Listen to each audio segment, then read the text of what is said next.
بسم اللہ الرحمن الرحیم۔ حضور اقدس صلی اللہ علیہ وسلم کی پیدائش اور بچپن کے دلچسپ واقعات۔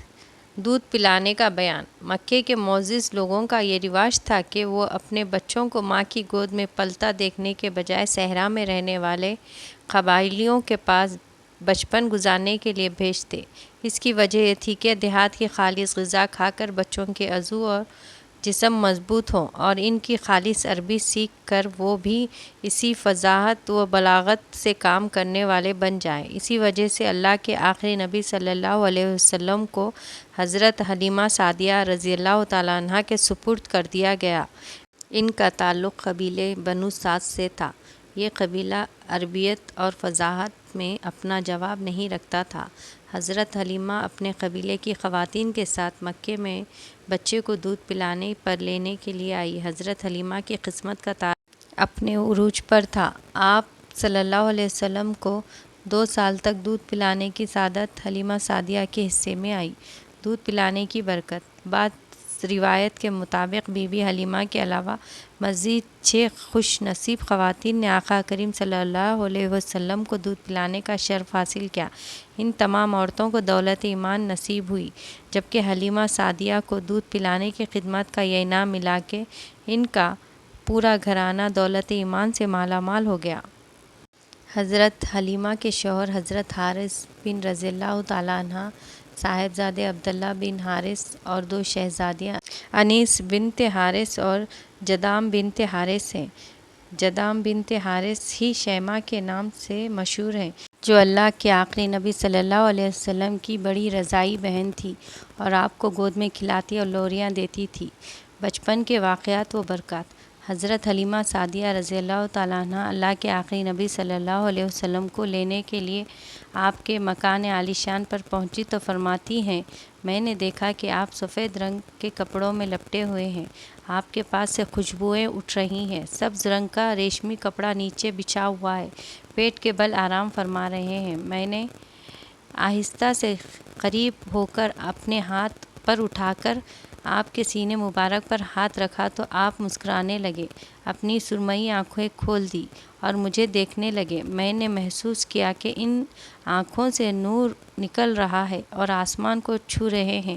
بے اختیار ہو کر میں نے آپ کی دونوں آنکھوں کے درمیان بوسہ دیا اور آپ کو اپنے سینے سے لگا لیا۔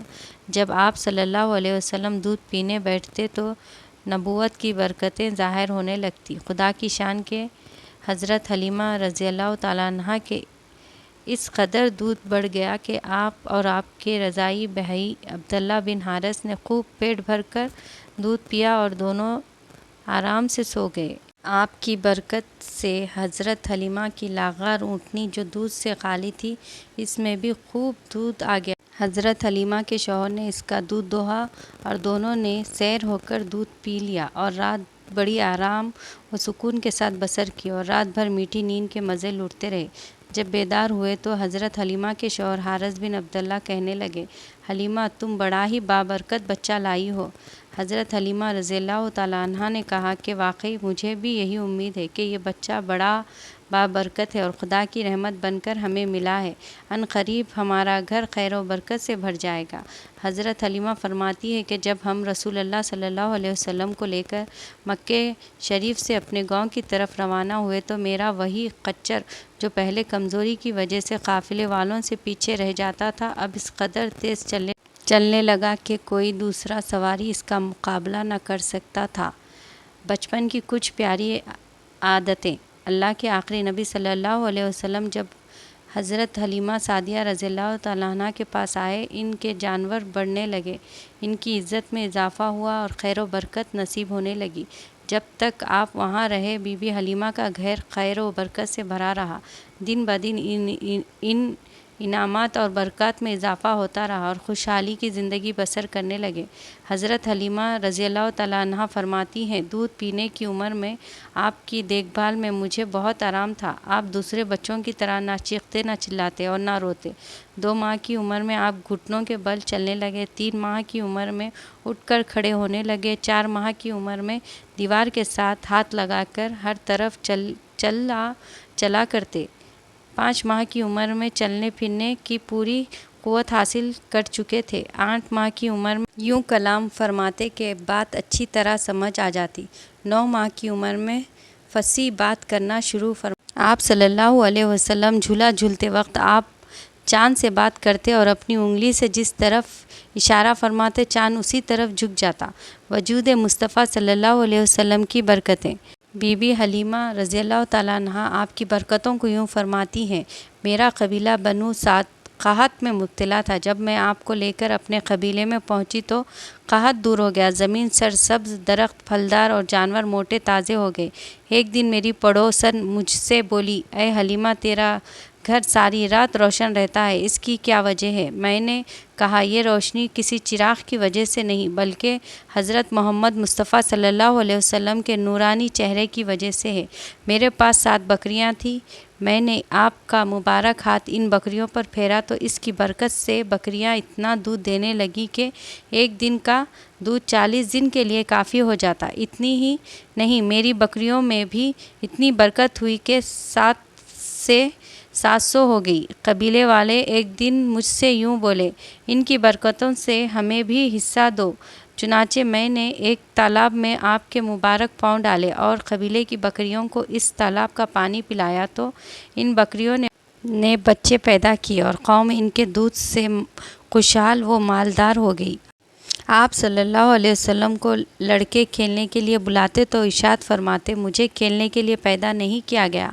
آپ صلی اللہ علیہ وسلم میرے بچوں کے ساتھ جنگل جاتے اور بکریاں چرایا کرتے تھے۔ ایک دن میرا بیٹا مجھ سے بولا: امی جان، حضرت محمد مصطفیٰ صلی اللہ علیہ وسلم بڑی شان والے ہیں، جس جنگل میں جاتے ہرا بھرا ہو جاتا، دھوپ میں ایک بادل ان پر سایہ کرتا، ریت پر آپ کے قدم کا نشان نہیں پڑتا، پتھر ان کے پاؤں تلے خمیر کی طرح نرم ہو جاتے اور اس پر قدم کا نشان بن جاتا، جنگل کے جانور آپ کے قدم چومتے۔ بنو سعد میں قیام کی مدت اور واپسی۔ حضرت حلیمہ رضی اللہ تعالیٰ عنہا اور ان کا خاندان قدم قدم پر اللہ کے آخری نبی صلی اللہ علیہ وسلم کی برکتوں کو دیکھتے رہے، ان سے خوب فیض پاتے رہے اور اپنا مقدر سنوارتے رہے۔ دیکھتے ہی دیکھتے 2 سال مکمل ہو گئے۔ حضرت حلیمہ نے آپ کا دودھ چھڑا دیا اور معاہدے کے مطابق آپ کو آپ کی والدہ حضرت آمنہ رضی اللہ تعالیٰ عنہا کے پاس لے گئی۔ انہوں نے حسب توقع حضرت حلیمہ کو انعام و اکرام سے نوازا۔ آپ کی برکتیں دیکھ کر حضرت حلیمہ کا دل مچلتا کہ آپ مزید ان کے پاس، ان کے قبیلے میں رہیں۔ عجیب اتفاق کہ انہی ایام میں مکہ شریف میں ایک وبا مرض پھیلا ہوا تھا۔ حضرت حلیمہ نے وبائی مرض سے بچانے کے لیے حضرت آمنہ کو اس پر راضی کرا لیا کہ وہ حضور کو مزید کچھ مدت کے لیے ان کے قبیلے میں بھیج دیں۔ یوں حضرت حلیمہ کی دلی مراد پوری اور ایک بار پھر بی بی آمنہ کے چاند سے ان کا آنگن روشن ہو گیا اور اللہ کے آخری نبی صلی اللہ علیہ وسلم کی برکت والے وجود کی بدولت ان کا مکان دوبارہ سے رحمتوں اور برکتوں کی کان بن گیا۔ آپ تقریباً 4 سال تک قبیلے بنو سعد میں برکتیں لٹاتے رہے۔ وہاں آپ نے اپنے رضاعی بہن بھائیوں کے ساتھ بکریاں بھی چرائیں۔ بکریاں چراگاہ میں لے جا کر ان کی دیکھ بھال بھی کرنا یہ تقریباً تمام انبیاء کرام صلی اللہ علیہ وسلم کی سنت ہے۔ حضرت حلیمہ آپ کو بی بی آمنہ کے پاس لائیں اور ان کے سپرد کر دیا۔ اس کے بعد آپ اپنی والدہ مبارک کی گود میں پرورش پانے لگے۔ سبحان اللہ۔